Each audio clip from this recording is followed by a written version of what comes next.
करते हैं हमारे पैनल से और थोड़ा काम की बात करते हैं, कुछ स्टॉक स्पेसिफिक ट्रेड्स भी हो जाएं आपके लिए। गुड आफ्टरनून आप सभी को। लेडीज़ फर्स्ट, रचना जी आपकी ट्रेड।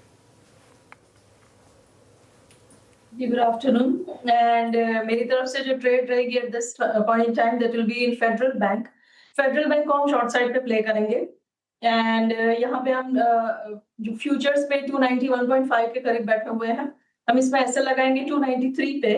डाउन साइड पे हमारा टारगेट रहेगा 289 एंड 288। 289 288 का लक्ष्य रहेगा सेल पे। लेडीज फर्स्ट में रचना जी हो गए। अब फर्स्ट जेंट्स में मानस जी को पिक करते हैं। मानस जी आपका ट्रेड क्या होगा, आप क्या पिक कर रहे हैं? Good afternoon Virendra ji.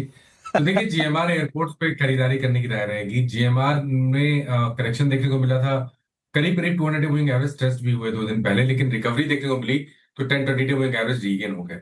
मेरा समझना है कि एक शॉर्ट टर्म बॉटम बना है, करंट लेवल्स पे खरीदारी करेंगे। 96 का स्टॉप लॉस लगाएंगे, 100 रुपए तक के टारगेट्स पॉसिबल हैं जीएमआर एयरपोर्ट्स में। ये कैश लेवल्स हैं। अगर चाहें तो 98 वाला मई मंथ का कॉल ऑप्शन जो 4 रुपए के आसपास चल रहा है, वहां पर 3.5 रुपए का स्टॉप लॉस लगा लें और 5.5 रुपए के टारगेट सेट कर लें। जीएमआर एयरपोर्ट्स मानस जी को पसंद आ रहे खरीदारी की राय, तो एक सेल साइड की ट्रेड और एक बाय साइड की ट्रेड अभी आई है। कविता जी गुड आफ्टरनून, आप किस साइड है?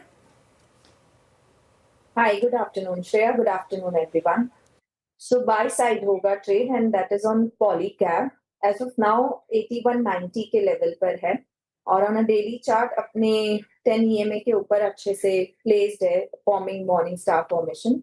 सो 8300 8350 के प्राइस मूव के लिए पॉलीकैब पर आप एक बाय ट्रेड दे सकते हैं। स्टॉप लॉस मेंटेन करना चाहिए 8100 पर। पॉलीकैब ये हो गई कविता जी की ट्रेड। गाबा सर के पास चला जाए। Gaba sir good afternoon. Gaba sir बताइए आपकी trade. Good afternoon to you. मेरे ख्याल से शॉर्ट रहेगा और वो रहेगा एक्सिस बैंक। इसमें गिरावट तो है और ट्रेड करें 1291 के आसपास। 1300 का स्टॉप लगाएंगे, 9 रुपए का स्टॉप है। डाउनसाइड टू 1280 फर्स्ट टारगेट है, आज पॉसिबल है लेकिन वीक है। आते दिनों में और भी लोअर लेवल देखने को मिल सकते हैं। Axis bank. Okay, axis bank कल के अगर आप देखें अपने नंबर्स के बाद से जो कोलैप्स हुआ था उसको अभी तक झेल ही रहा है और अभी भी डीलों की तरफ ट्रेड करता है। ह्यूज शॉर्टिंग एक्सिस बैंक में। अमित गुड आफ्टरनून, आपका ट्रेड। जी good afternoon Virendra ji, good afternoon Anuj ji, Shreya ji and everybody on the panel. Virendra ji, मेरा ट्रेड शॉर्ट साइड में रहेगा एसबीआई कार्ड्स। एसबीआई कार्ड का स्ट्रक्चर कंटिन्यूअसली वीक है। रिसेंटली जो एक पुल बैक आया था उसने 10 और 20 डेमा पे होल्ड किया। अभी भी चार्ट्स पे लोअर लो लोअर हाइज हैं और आज के सत्र में हमने देखा कि एक ऑलमोस्ट ब्रेक के साथ जो अप स्लोपिंग चैनल बना था वो स्टॉक ने तोड़ दिया है towards negative side once again. लगभग 649 का प्राइस है फ्यूचर्स में। इसे शॉर्ट करना है। स्टॉप लॉस रहेगा 656 का और टारगेट्स रहेंगे 634 के।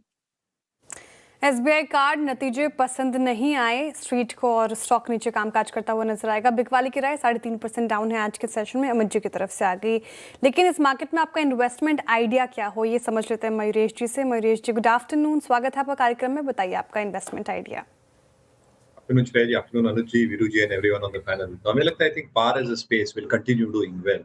और ये पूरी इकोसिस्टम जनरेटर्स हो, ट्रांसमिटर्स हो, ईपीसी प्लेयर्स हो, फाइनेंशियर्स हो, ये अच्छे करने चाहिए। विद इन फाइनेंशियर्स हमें लगता है पीएफसी ये काफी पसंद आ रहा है हमें स्विंग के हिसाब से। हमें लगता है आई थिंक जो रिक्वायरमेंट है इन terms of setting up capacities, जो हम 500 गीगावाट की टारगेट लेके चले हैं रिन्यूएबल्स को लेके, और जो एग्जिस्टिंग थर्मल एडिशंस भी होंगे अच्छे खासे, और bulk heavy lifting will be done by public sector enterprises. और कहीं ना कहीं आई थिंक जो पीएफसी का एक लेंडिंग मैकेनिज्म है, या large part of that pool will happen to be public sector enterprises in the power space itself. जो रिक्वायरमेंट रहेगी बैलेंस शीट के हिसाब से in terms of leverage position of PSC, I think very well balance balance sheet है। GNPS NPS का I think एक डर रहता है, वो शायद पीएफसी के केस में ना हो, because large part of them will be sovereignly backed, जिसका मतलब रिस्क ऑफ डिफॉल्ट काफी मिनिमल रहता है। एट द सेम टाइम ये नहीं भूलना चाहिए कि आई थिंक जो डिविडेंड यील्ड पीएफसी देती है ये काफी सिग्निफिकेंट है। तो हमें लगता है I think power as a space is expected to continue doing well irrespective Middle East crisis में क्या होता है, या वेस्ट एशिया वॉर में कितना एलोंगेट होता है। और इसलिए हमें लगता है आई थिंक जो रेटिंग रैंकिंग का मार्केट्स में देखते हैं ये अच्छा विकल्प हो सकता है। क्लियर डिस्क्लेमर, ये स्टॉक हमारे मॉडल पोर्टफोलियो का हिस्सा है, क्लाइंट्स की इसमें पोजीशनिंग हो सकती है। ओके